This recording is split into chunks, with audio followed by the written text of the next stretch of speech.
اگر ہم آج مقروض ملک ہیں، وہ ہمارا جو وزیر اعظم ساری جگہ جا کے پیسے مانگتا ہے کہ میں مانگنے نہیں آیا، میں مجبور ہوں، وہ اس لیے مانگنے پھرتا ہے کیونکہ ہمارا ملک کا دیوالیہ نکال دیا انہوں نے۔ اور دیوالیہ کیوں نکلا ہے؟ کیونکہ آپ کے سامنے اتنا بڑا ظلم ہو رہا ہے کہ میں نے اپنی زندگی میں کبھی ایسا کسی دنیا میں کسی ملک کو اس طرح نہیں دیکھا۔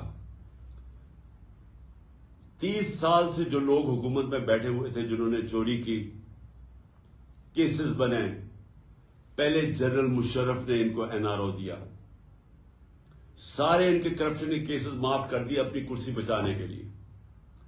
10 سال انہوں نے اس کے بعد حکومت کی، 2008 اور 2018 کے بیچ میں 10 سال حکومت کی، 4 گنا پاکستان کا قرضہ بڑھایا۔ 60 سال کے اندر پاکستان کا ٹوٹل قرضہ تھا 6,000 ارب روپیہ، 6 ٹریلین روپیہ۔ 10 سالوں میں یہ قرضہ لے گئے 30 ٹریلین روپے پہ، 30,000 ارب روپیہ لوٹا ملک کو انہوں نے۔ ان کے ریئیکشن میں مجھے لوگوں نے ووٹ دی، یہ الیکشن ہار گئے، تقریباً سارا ٹبر ملک سے باہر بھاگ گیا کیونکہ کرپشن کے کیسز تھے۔ جو اس کے بعد اس ملک میں جو اصل ظلم کیا گیا وہ جنرل باجوہ نے کیا۔ NRO 2 دیا ان کو ان کے کرپشن کے کیسز پہلے ان کو اوپر بٹھایا، پہلے ان کو ایک سازش کے تحت جس میں بیرونی بھی ہاتھ شامل تھا، ان کو اوپر بٹھایا، اس گورنمنٹ کو گرایا جس کے اوپر کرپشن کا کوئی کیس نہیں تھا۔ عموماً یہاں گورنمنٹ گرتی ہے کرپشن کے اوپر، کوئی کرپشن کا کیس نہیں تھا۔ وہ گورنمنٹ کو گرایا جس نے 17 سال میں بہترین معاشی ترقی ہو رہی تھی پاکستان کی۔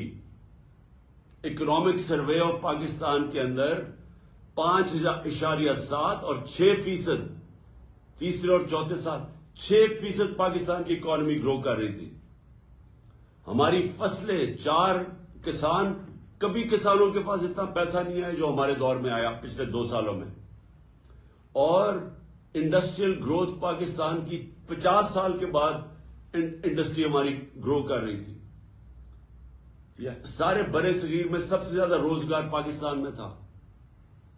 ہماری ایکسپورٹس ریکارڈ تھی، ہماری ریمیٹنسز یعنی باہر سے جو پاکستانی پیسہ بھیج رہے ریکارڈ تھا۔ 32 ارب کی ایکسپورٹس، 31 ارب کی ریمیٹنسز، یہ ریکارڈ تھی پاکستان میں۔ ہماری ٹیکس کلیکشن ریکارڈ تھی 6.1 ٹریلین، 6,100 ارب روپیہ، یہ ریکارڈ تھا۔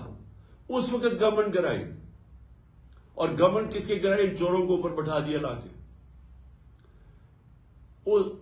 وہ 7 مہینے کے اندر پاکستان کی ساری اکانومی نیچے، انڈسٹریل گروتھ نیچے، ہماری 6% سے اکانومی جو گرو کر رہی تھی وہ آج 0 پہ پہنچ گئی ہے۔ کسان بچارے سڑکوں کے اوپر ہیں، ہماری جو پیداوار ہے وہ نیچے آ گئی ہے۔ اس وقت ہماری ٹیکس کلیکشن نیچے آ گئی ہے، ایکسپورٹس نیچے گر رہی ہیں، باہر سے ریمیٹنسز نیچے گر رہی ہیں۔ لیکن ایک بہت بڑا کارنامہ انہوں نے یہ کیا کہ سارے اپنے اربوں 1100 ارب روپے کے کرپشن کے کیسز ختم کر رہے ہیں۔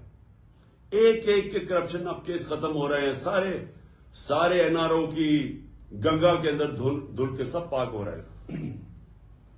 اسحاق ڈار بھی پاک ہو گیا، وہ جو بھاگا ہوا تھا مقصود چپڑاسی کیس میں 16 ارب روپے کی جو ان کے اوپر کرپشن تھی، FIA نے جو پکڑا تھا، وہ سلمان شہباز، وہ بھی واپس آ گیا، وہ بھی لیکچر دے رہا ہے ہمیں۔ شہباز شریف وہ بھی اس کا بھی سارے کیسز ختم ہو گئے، نیب کے اندر بھی اور ادھر۔ نواز شریف پر تول رہا ہے واپس آنے کے لیے اور کہہ رہا ہے وہ بھی نیلسن منڈیلا بنا ہوا کہ میرے سے بہت بڑا ظلم ہوا۔ زرداری کے بھی کیسز ختم ہو رہے ہیں، اس کی بہن بھی آج پاک ہو گئی ہے، جو سارا سندھ جانتا ہے کہ ہر چیز پہ کمیشن لیتے ہیں یہ بہن بھائی۔